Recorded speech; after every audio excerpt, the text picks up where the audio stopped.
BRS లో ఉండేదెవరు పోయేదెవరు ఆరా తీస్తున్న party president KCR. Congress తో టచ్ లోకి వెళ్లిన ఎమ్మెల్యేల పేర్లతో లిస్ట్. జాబితాలో 21 మంది ఎమ్మెల్యేల పేర్లు. ఎవరెవరు ఎందుకు పోతున్నారని ఎంక్వైరీ. ఇప్పటికే గేట్లు తెరిచామని సీఎం రేవంత్ ప్రకటన. ఇది ఈయన ఆపలేడు, నాకు తెలిసి వాళ్ళు కూడా డిసైడ్ అయిపోయినారు, పార్టీ ఆగమైపోయింది. ఎందుకంటే రాను ఇంకా దిగజారిపోతున్న తప్ప నిలబడే అవకాశం లేదు. ఇప్పుడు ఫోన్ ట్యాపింగ్ కేసులోనో ఇంకో దాంట్లోనో ఈ కుటుంబంలో ఒక్కడు అరెస్ట్ అయినా కథం అయిపోద్ది. ఇప్పుడు కవిత అరెస్ట్ అయింది, ఇప్పుడు అనుకుంటే కేసీఆర్ని ఇమీడియట్గా అరెస్ట్ చేయొచ్చు. ఫోన్ ట్యాపింగ్ కేసులో కానీ ఇంకా వేరే ఈ ధరణి విషయంలో కానీ కేసీఆర్ కంటే ముందు కేటీఆర్ని అరెస్ట్ చేయొచ్చు, ఇమ్మీడియట్గా అరెస్ట్ చేయొచ్చు. సెకండ్స్ వ్యవధిలో, నిమిషాల వ్యవధిలో అరెస్ట్ చేయొచ్చు చేయాలి అనుకుంటే. ఫార్ములా ఈ రేస్ సంబంధించిన లావాదేవీలు ఉన్నాయి, ఔటర్ రింగ్ రోడ్ లావాదేవీలు ఉన్నాయి, ధరణి లావాదేవీలు ఉన్నాయి, ఇవన్నీ ఉన్నాయి. ఇప్పుడు ఫోన్ ట్యాపింగ్లో కేటీఆర్ కూడా ఇరుక్కుంటాడు ఏదో ఒక దగ్గర. లిక్కర్ స్కామ్లో కూడా ఇరుక్కుంటాడు. ఎందుకు?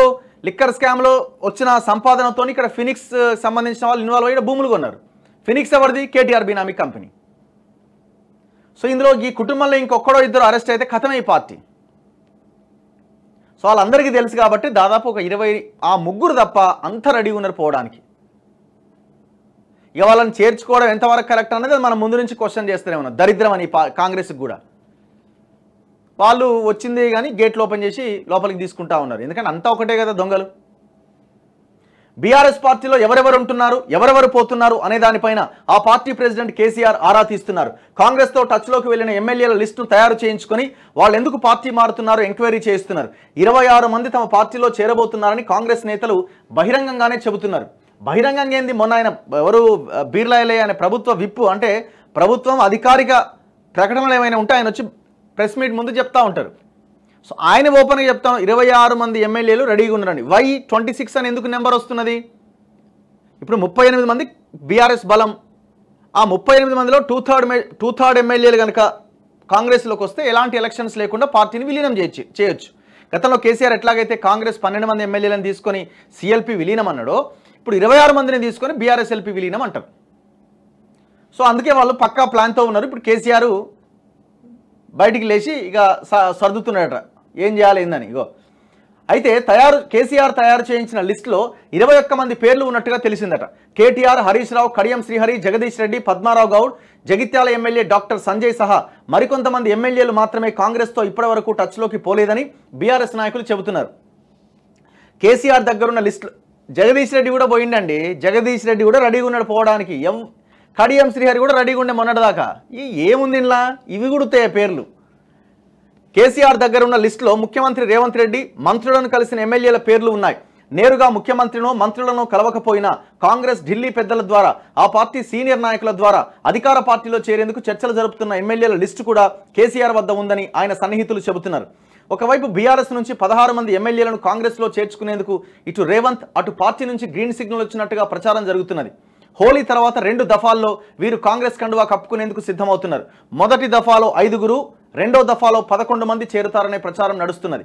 ఈ నేపథ్యంలో లోక్సభ ఎన్నికల స్ట్రాటజీ మీటింగ్లకు వీరిని దూరంగా ఉంచాలని పార్టీ ముఖ్య నాయకులకు ఇప్పటికే కేసీఆర్ సూచించారు. మిగిలిన వాళ్లలో ఎవరెవరు పోతున్నారో నిర్ధారించుకున్న తర్వాత వారిని కూడా పక్కన పెట్టాలని భావిస్తున్నారు.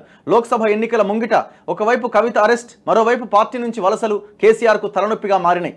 పాత బంధాలతోనే జంపింగ్. కేసీఆర్ వద్ద ఉన్న లిస్టులో మెజారిటీ సభ్యులు గతంలో టీడీపీ, కాంగ్రెస్లో పదవులు అనుభవించిన నేతలే అని బీఆర్ఎస్ నాయకులు చెబుతున్నారు.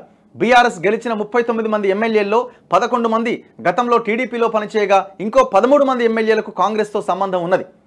అధికారంలో ఉన్నప్పుడు నయానో భయానో వీరిని కేసీఆర్ బీఆర్ఎస్లో చేర్చుకున్నా ఇప్పుడు తిరిగి కాంగ్రెస్ గూటికి చేరడం వల్ల నియోజకవర్గాల్లో పెద్దగా వ్యతిరేకత ఉండదని వీరు భావిస్తున్నారట. మీ బొంద ఎందుకు వ్యతిరేకత ఉండదు?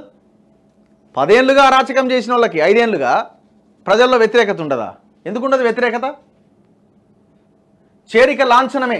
భద్రాచలం ఎమ్మెల్యే తెల్లం వెంకట్రావు, చేవెళ్ల ఎమ్మెల్యే కాల యాదయ్య, జహీరాబాద్ ఎమ్మెల్యే మాణిక్రావు, రాజేంద్రనగర్ ఎమ్మెల్యే ప్రకాష్ గౌడ్ అధికారికంగా కాంగ్రెస్లో చేరినప్పటికీ సీఎం రేవంత్ను కలిసి వచ్చిన తర్వాత బీఆర్ఎస్కు దూరంగా ఉంటున్నారు. మేడ్చల్ ఎమ్మెల్యే చామకూర మల్లారెడ్డి, ఆయన అల్లుడు మల్కాజ్గిరి ఎమ్మెల్యే మర్రి రాజశేఖర్ రెడ్డి రాష్ట్ర కాంగ్రెస్ నాయకులతో పాటు కర్ణాటక డిప్యూటీ చీఫ్ మినిస్టర్ను కలిశారు.